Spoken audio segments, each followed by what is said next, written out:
Hello, everyone. This is Lenard Guzman here with Emily Robinson on the Life After D podcast.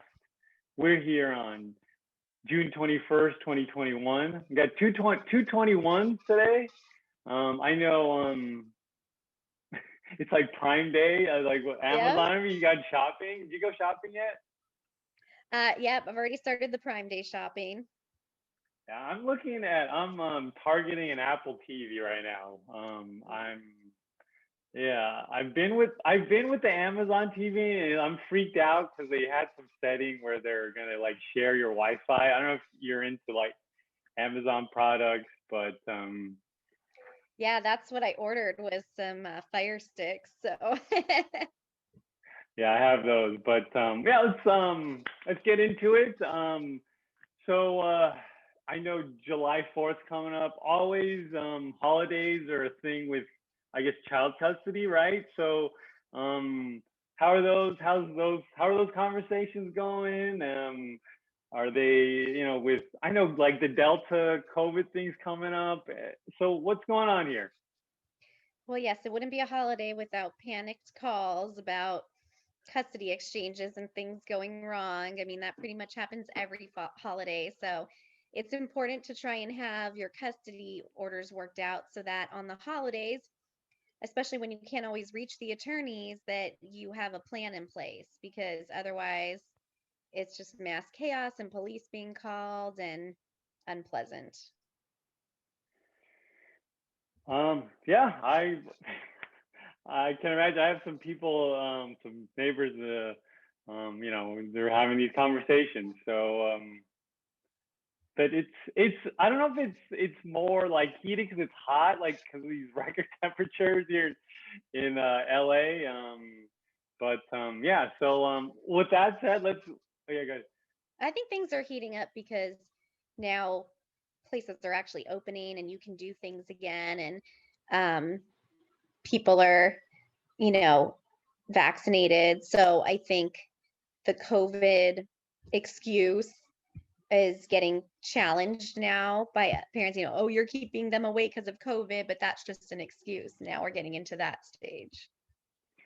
Oh, that's interesting. It's like getting an invite to a party, and it gets all weird because it's like, I don't know, like, look, I don't know, like vaccine cards. My vaccine card is just like what do you call the pharmacist just signing up. Like I could check this and initial it, and not that I would. I could care less because I'm like I was a germaphobe before COVID, so I'm just like I find more excuses to avoid parties. Okay. All right. With that said, let's get to the news. There's a lot of news today. Wow, there's a lot of Kim Kardashian in the news, but let's go to this one about pets. Okay. This is WRAL.com.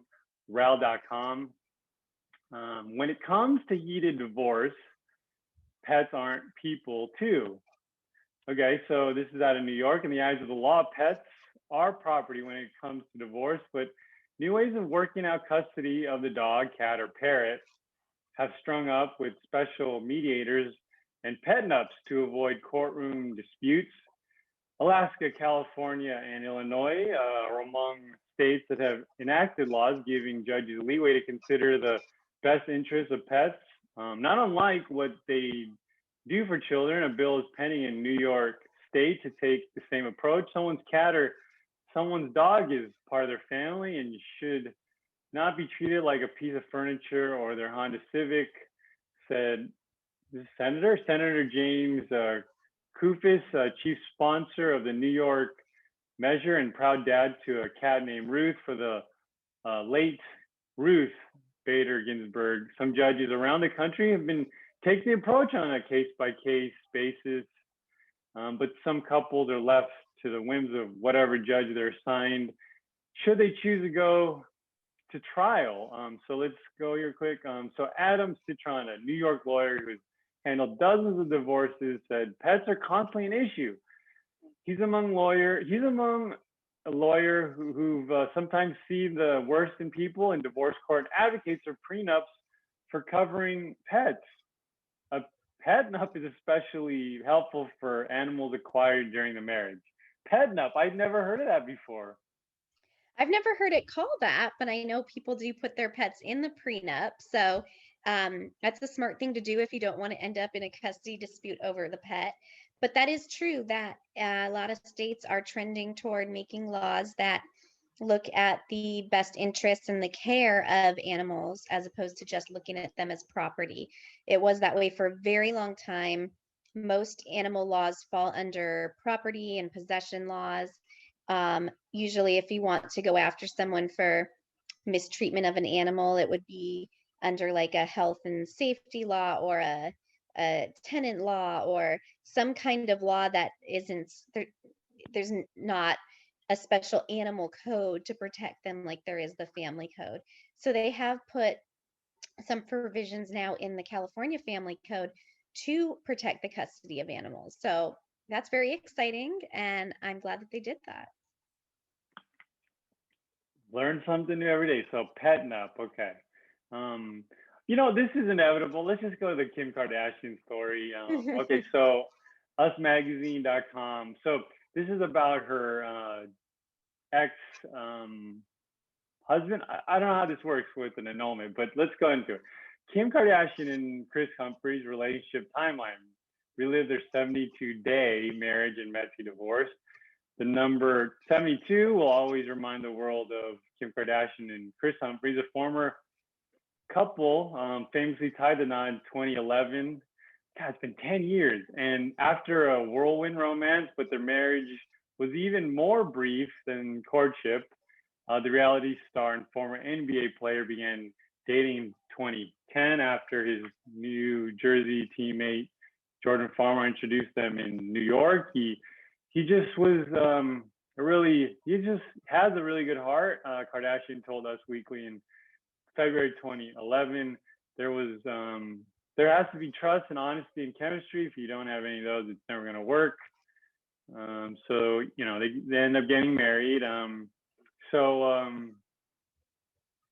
Okay, Humphries popped the question in May 2011. The pair exchanged vows in a lavish wedding in August of that year. The nuptials aired on E! A special titled Kim's Fairy Tale Wedding in October 2011. Weeks before, she filed for divorce after just 72 days of marriage. Days before, Kardashian took legal action to end her marriage. A source told Us that the newlyweds were not getting along at all, in part because Humphries was not drinking the Kardashian Kool-Aid. A family friend, meanwhile, revealed on some level she feels like she made a mistake.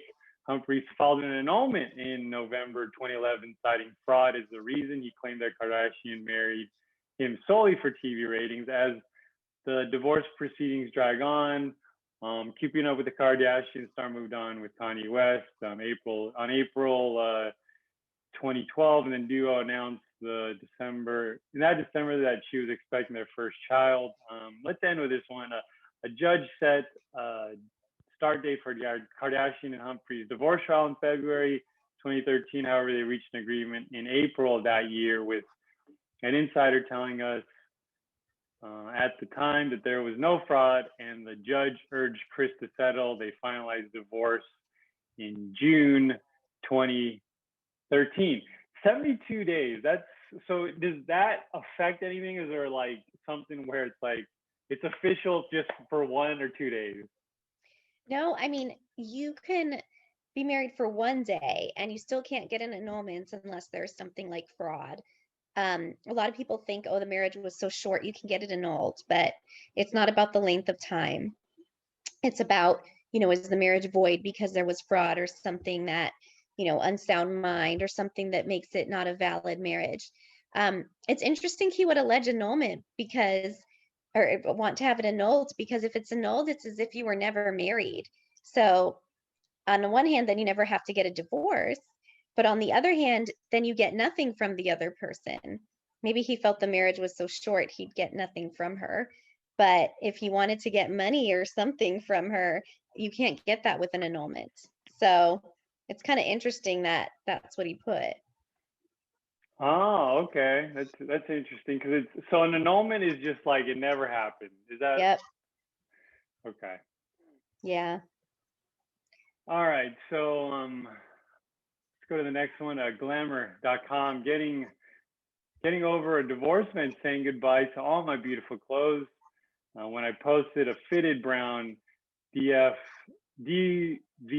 dress, sadness crept in. It was my go-to during the early years of my marriage, classy and a little daring. It would now have to be someone else's tool to command attention, to make them feel like their best self. It took me a year to throw out my wedding dress. Afterward, I laid in bed thinking about my gown in a dumpster in the parking lot of an apartment complex.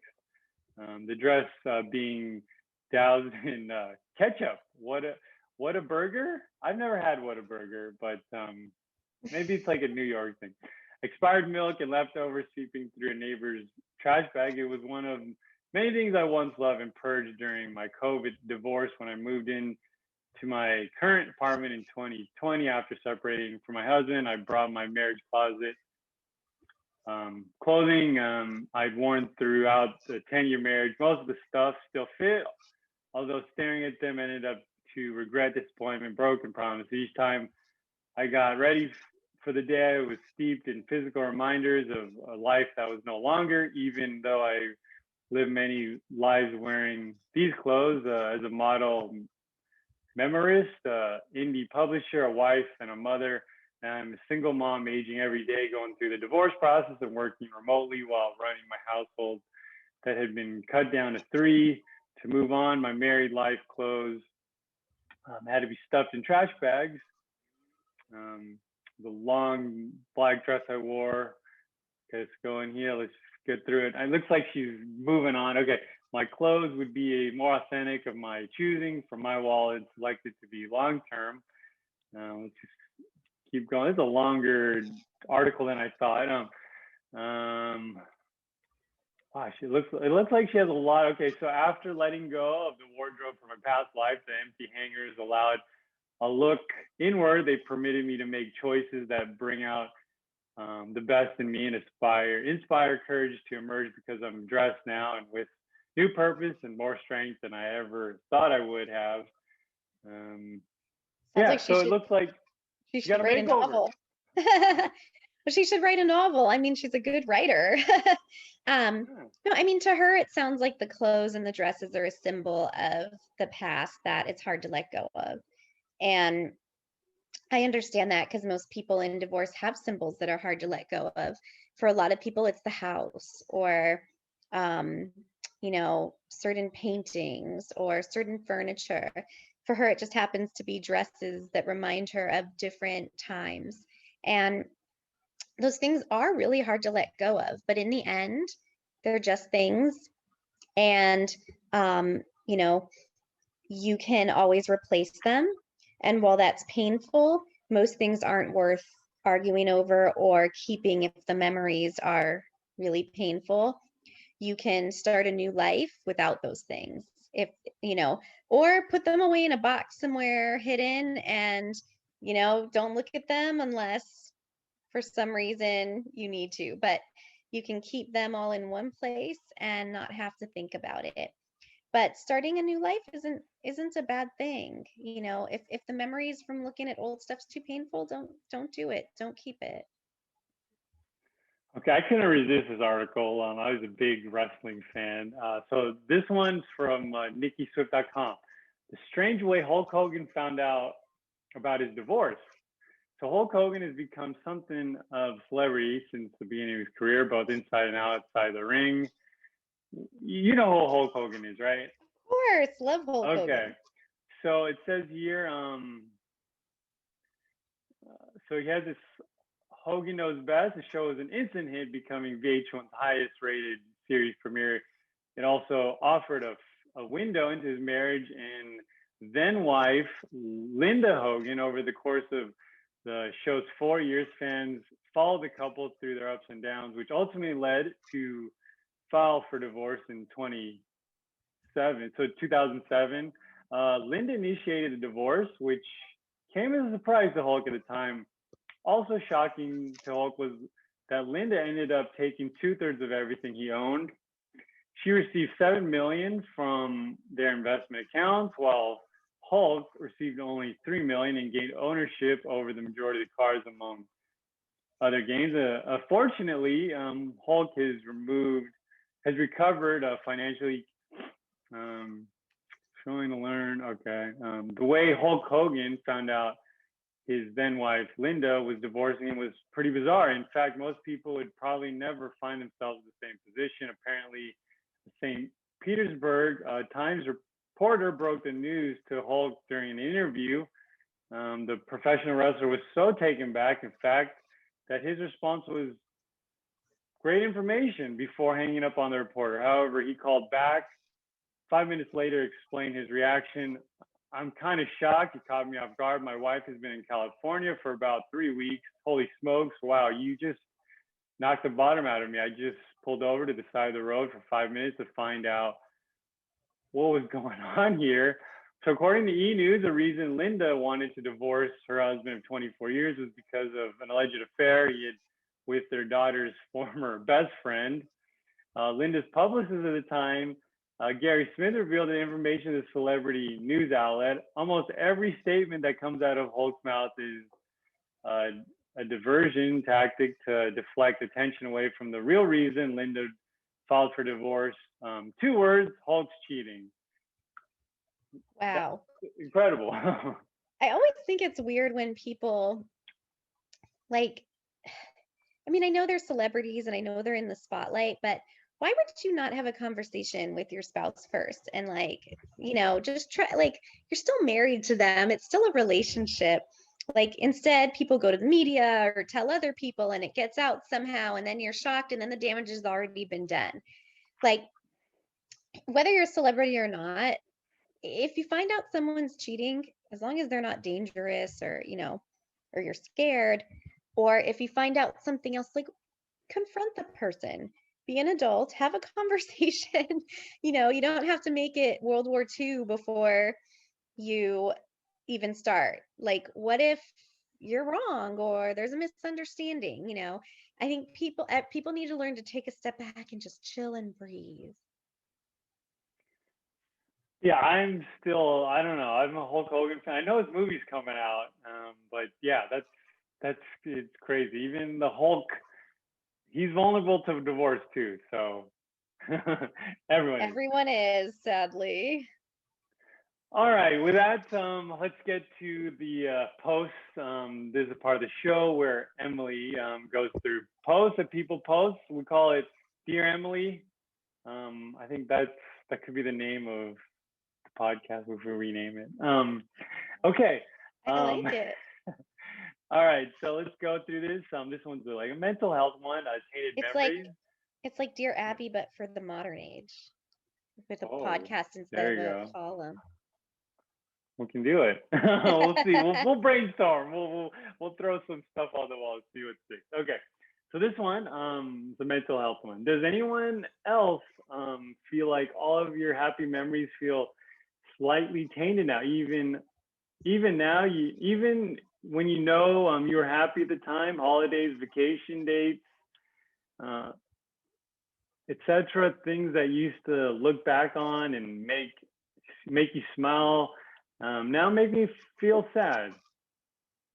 Well, mental health is a passion of mine. My bachelor's is in psychology, and I've always been really interested in it. And, I think a lot of people feel like that in divorce, but I'm going to say a thing I've said in previous podcasts too. When your marriage ends, you can't look at it like, everything that happened in the relationship was a failure. There were good times, and at that time, that's what you needed in your life, and now you need something different, and that's okay. Don't let the ending ruin all of the memories. I mean, for example, most of us aren't with our college sweethearts, but does that mean that all of college is an unhappy memory, or high school? All of high school is an unhappy memory? I mean, I loved high school and college, and I'm not with the people I was with back then. That doesn't make the memories any less good. It's just, you grow, you change, and you need to think of every part of life as a stage. And you grow, you change, and you look forward to new positives. Yeah, there's Facebook. I did this like deep dive of this. Well, she's a woman now, but a girl I took to like prom or junior prom or one of those dances, and like she's like this huge surgeon, I think in San Diego, and I'm like, Wow. that's yeah. It's crazy. Almost every one of my exes is on my Facebook. This is such a small world, and you still are connected to people that are connected to them. And so, you know, I, you wish the best for them. Yeah, it's weird. Like it's like, should I like that or comment on that post? It's just weird. It's just like a weird place. It's like you're like you're stalker. I think it's like more normal to be like a stalker now, just to be quiet and watch. Just watch from But afar. all right, That's so crazy. let's get into geez, another social media. It looks like it's gonna get weird here. Okay. He proposed to her. So I woke up to apologetic text from friends letting me know he proposed to the woman he left me for. It's been 2 years to the day from our divorce. The event was plastered all over social media, and their messages to each other hinted at pure loving relationships that mastered the blended family. While I just want to shout from the mountaintops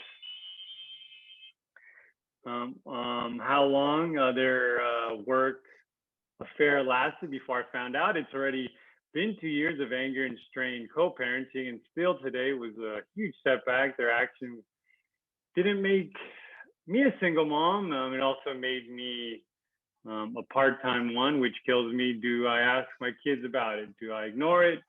Do we discuss plans? I don't know how much time is enough before it stops hurting. 2 steps forward, 3 back. Oh, That's tough.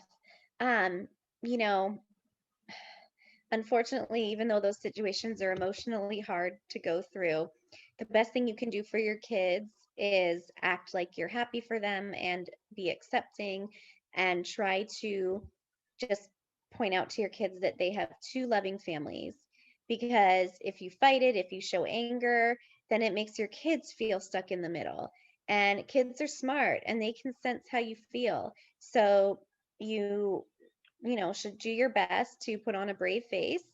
And, you know, I wouldn't outwardly lie because kids can tell, but just find the things that you can be happy about for your kids. Like, oh, well, now you're going to have some more brothers and sisters, or things that are a positive, so that you can, you know, help your kids to feel like it's okay to love both sides of the family. hey, kids are smarter today. Like they can just Google anything and I your old know, posts right? come up. Right? Yeah, so I don't know. It's harder to lie as a parent. Like I think like when my parents would tell me things, they just make it up, and I'd be, oh, okay, that's how it is. Now All you right, just last. ask Alexa. Is this true, mom? Is this true, dad? And Alexa's like, nope. Actually, here's the facts. Right? All right, here we go. Last post of the day. Let's get to this one. This is a social media one too. Okay. So this is an anniversary. It is a life after divorce. Today would have been our anniversary, having lunch with friends and have a spa afternoon booked. Trying very hard not to reach out to him. Keep telling myself it's just another day. Social media memories were pretty brutal, but I removed any tags and deleted things that won't bother me in upcoming years. I guess this is just the first that needs to be worked through. And social media is just killing. Like it just ruins your mental space.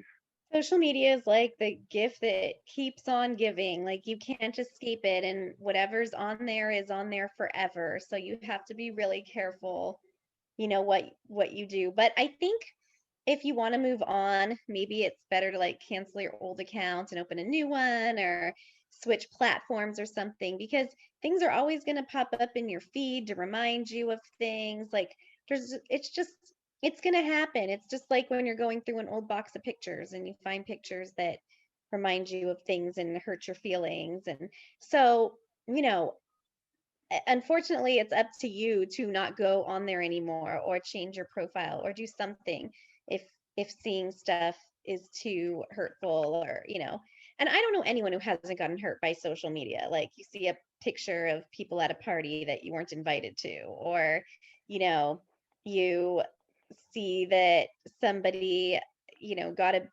like your best friend got a big promotion and they didn't tell you first, they posted it. Like, there's so many things that are hurtful on social media.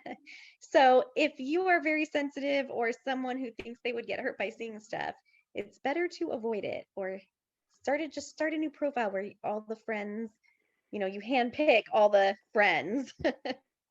Who knew part of your job would be a social media consultant? Who knew? Right? Well, divorce lawyer, you're like everything: therapist, social media consultant, friend, lawyer, everything. That's why I like. Everything.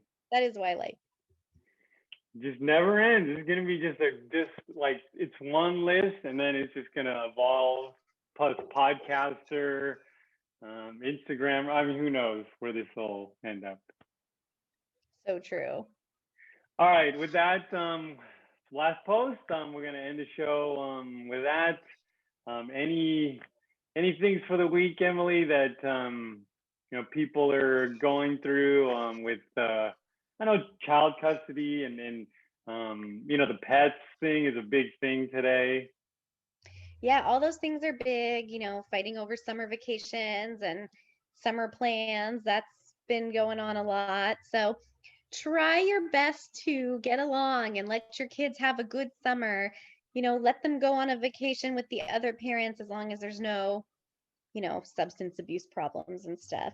Like, just let your kids have a good summer and be kids. That's my Yeah, advice. don't give the kids beer, or maybe you do. I don't Yeah, I'm gonna say no on that one. I was a child who had a little bit, so yeah, it's not good. All right, thank you so much for joining us. We'll see you next week on the Life After You podcast.